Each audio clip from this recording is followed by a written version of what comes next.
नमस्कार, आप देख रहे हैं पब्लिक टाइम्स। मैं हूं सुमंत कुमार। चलिए जानते हैं गोपालगंज की खास खबर।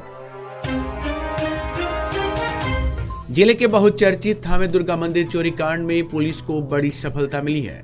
बीती 17 दिसंबर की रात मंदिर परिसर में हुई भीषण चोरी की घटना में शामिल दूसरे फरार आरोपित को पुलिस ने शनिवार तड़के थावे थाना क्षेत्र के जगमलवा गांव के पास मुठभेड़ के दौरान आरोपित पुलिस पर फायरिंग करने लगा, जिसके जवाब में की गई कार्रवाई में उसके दाहिने पैर में गोली लग गई। घायल अवस्था में उसे सदर अस्पताल में भर्ती कराया गया, जहां से बेहतर इलाज के लिए पटना रेफर कर दिया गया। गिरफ्तार आरोपित की पहचान पूर्वी चंपारण जिले के राजीपुर थाना क्षेत्र के गोविंदगंज वार्ड संख्या 12 निवासी इस्मामुल आलम के रूप में हुई है। पुलिस के अनुसार चोरी के बाद वह बक्सर में अपनी प्रेमिका के यहाँ छिप कर रहता था। वहीं उसकी निशानदेही पर पुलिस ने तीसरे आरोपित को भी हिरासत में लिया है, जिसका भोजपुर जिले से कनेक्शन सामने आया है। पुलिस अधीक्षक अवधेश दीक्षित ने बताया कि गिरफ्तार आरोपित के पास से मां भवानी के मुकुट के कुछ हिस्से और एक देसी कट्टा बरामद किया गया है।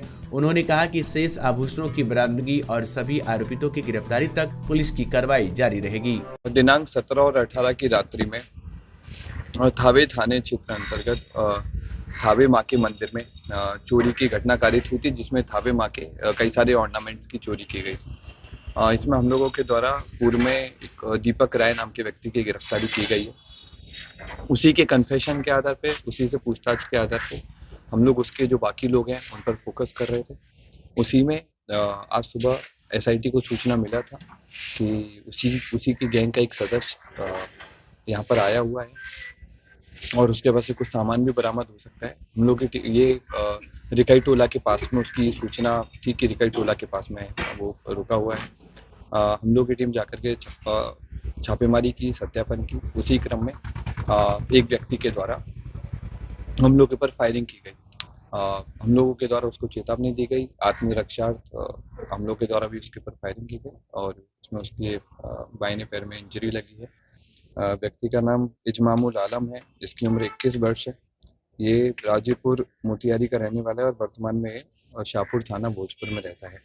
हमें इसके पास से थावे माँ के मुकुट का कुछ पीसेस बरामद हुए हैं और इसके द्वारा कन्फेस किया गया है और बाकी पूरी गैंग का भी नाम बताया गया है और कहाँ पर कैसे लोगों ने घटना किया था, किस किस को आभूषण दिया था और बाकी जो माँ के जो आभूषण है वो किसके पास में है, वो सब इसके द्वारा बताया गया है और वो भी हम लोग जल्दी बरामद करेंगे।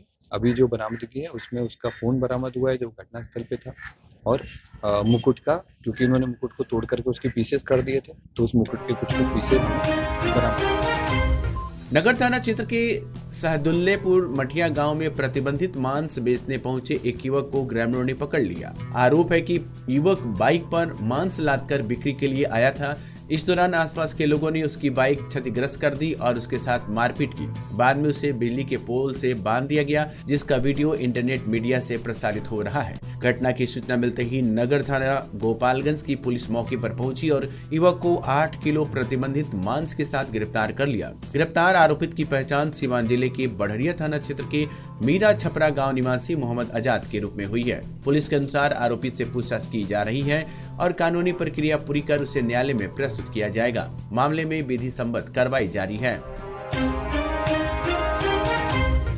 थावे दुर्गा मंदिर में हुई आभूषण चोरी मामले में दूसरे आरोपित के साथ मुठभेड़ के बाद क्षेत्र में शांति और विधि व्यवस्था बनाए रखने के उद्देश्य से थावे पुलिस ने शनिवार को फ्लैग मार्च निकाला। मुठभेड़ रिखाई टोला गांव के समीप अहले सुबह हुई थी, जहां जवाबी कार्रवाई में पुलिस ने आरोपित के बाएं पैर में गोली मारकर उसे गिरफ्तार किया था। पुलिस अधीक्षक अवधेश दीक्षित के निर्देश पर थाना अध्यक्ष अखिलेश कुमार के नेतृत्व में पुलिस बल ने थाना क्षेत्र के विभिन्न इलाकों में पैदल मार्च किया। फ्लैग मार्च थावे दुर्गा मंदिर, गजादर टोला, चिट्टू टोला, रिखाई टोला सहित अन्य गाँवों में निकाला गया। इस दौरान पुलिस ने लोगों को सुरक्षा का भरोसा दिलाया और असामाजिक तत्वों को सख्त चेतावनी दी।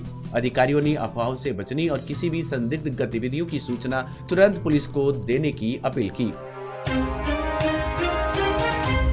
गोपालपुर थाना क्षेत्र के बरईपट्टी बरहड़ा गांव में भूमि विवाद को लेकर दो पक्षों के बीच जमकर मारपीट हो गई। इस घटना में एक पक्ष के लोगों ने लाठी डंडे से हमला कर दूसरे पक्ष के 7 लोगों को गंभीर रूप से घायल कर दिया। सभी घायलों को इलाज के लिए पहले कुचायकोट सामुदायिक स्वास्थ्य केंद्र ले जाया गया, जहां से प्राथमिक उपचार के बाद उनकी गंभीर स्थिति को देखते हुए सदर अस्पताल रेफर कर दिया गया है। सदर अस्पताल के इमरजेंसी वार्ड में सभी का इलाज जारी है। प्राप्त जानकारी के अनुसार गांव निवासी सुभाष महतो अपने परिवार के सदस्यों के साथ घर में बैठे थे। इसी दौरान पड़ोस के कुछ लोग विवादित जमीन पर कब्जा करने लगे। इसका विरोध करने पर दोनों पक्षों में कहासुनी की गई, जो देखते ही देखते हिंसक झड़प में बदल गई। हमले में सुभाष महतो, सोनू कुमार, ज्ञानती देवी, माला देवी, रजांती देवी, सविता देवी और कृष्ण कुमार गंभीर रूप से घायल हो गए। घटना की सूचना मिलते ही गोपालपुर थाना की पुलिस मौके पर पहुंची और मामले की जांच शुरू कर दी। पुलिस ने दोषियों के खिलाफ कार्रवाई का आश्वासन दिया है। जिले की 3 परीक्षा केंद्रों पर शनिवार को इंदिरा गांधी राष्ट्रीय मुक्त विश्वविद्यालय इग्नू की टर्म एंड परीक्षा शांतिपूर्ण और कदाचार मुक्त माहौल में संपन्न हुई। परीक्षा 2 पालियों में आयोजित की गई। निष्पक्ष और सुचारू संचालन के लिए प्रशासन की ओर से पुख्ता सुरक्षा व्यवस्था की गई थी। सभी केंद्रों के मुख्य द्वार पर परीक्षार्थियों से सघन जांच के बाद ही प्रवेश की अनुमति दी गई। कमला राय महाविद्यालय स्थित परीक्षा केंद्र पर दोनों पालियों में 595 परीक्षार्थी पंजीकृत थे, जिनमें 569 उपस्थित रहे, जबकि 26 अनुपस्थित पाए गए। वहीं एसएमडी कॉलेज परीक्षा केंद्र पर 378 पंजीकृत परीक्षार्थियों में से 364 ने परीक्षा दी और 14 अनुपस्थित रहे। तीसरे केंद्र पर भी उपस्थित संतोषजनक रही। परीक्षा के दौरान किसी प्रकार की अव्यवस्था या कदाचार की सूचना नहीं मिली। केंद्रों पर तैनात अधिकारियों व कर्मियों की सतर्कता से परीक्षा शांतिपूर्ण ढंग से संपन्न हुई। कड़ाके की ठंड के बीच अंचलाधिकारी मुन्ना कुमार ने माझागढ़ थाना परिसर में जनता दरबार का आयोजन किया। जनता दरबार में भूमि विवाद से जुड़े मामलों को लेकर फरियादी पहुंची, जिनकी शिकायतों की सुनवाई की गई। इस दौरान कुल 4 मामलों का निष्पादन किया गया, जबकि 3 मामलों में सुनवाई करते हुए आगे की कार्रवाई शुरू की गई। अंचलाधिकारी ने बताया कि राजस्व कर्मचारियों द्वारा जाँच कर सौंपी गई रिपोर्ट के आधार पर दोनों पक्षों की मौजूदगी में 4 मामलों का निपटारा किया गया। शेष 3 मामलों में संबंधित पक्षों की बात सुनने के बाद विधि संबद्ध प्रक्रिया के तहत कार्रवाई आगे बढ़ाई जा रही है। जनता दरबार में माझागढ़ अंचल क्षेत्र के विभिन्न गांवों से आधा दर्जन से अधिक फरियादियों ने भूमि विवाद से संबंधित आवेदन दर्ज कराए थे। जनता दरबार के आयोजन की जानकारी अंचल कर्मी श्याम देव माझी ने दी। मौके पर अंचल चालक दीपक सिंह, राजस्व कर्मचारी शशिभूषण सिंह सहित संबंधित पक्ष उपस्थित रहे। सासामुसा चीनी मिल में किसानों का धरना समाप्त हो गया। कुचायकोट विधायक अमरिंदर कुमार उर्फ पप्पू पांडे की पहल पर किसानों ने आंदोलन समाप्त किया। विधायक ने किसानों को भरोसा दिलाया कि सासामुसा चीनी मिल जल्द चालू की जाएगी और किसानों और मजदूरों का लंबित बकाया भुगतान किया जाएगा। आश्वासन के बाद किसानों ने धरना समाप्त कर दिया। धरना खत्म होने के साथ ही किसानों और मजदूरों में राहत का माहौल देखा गया।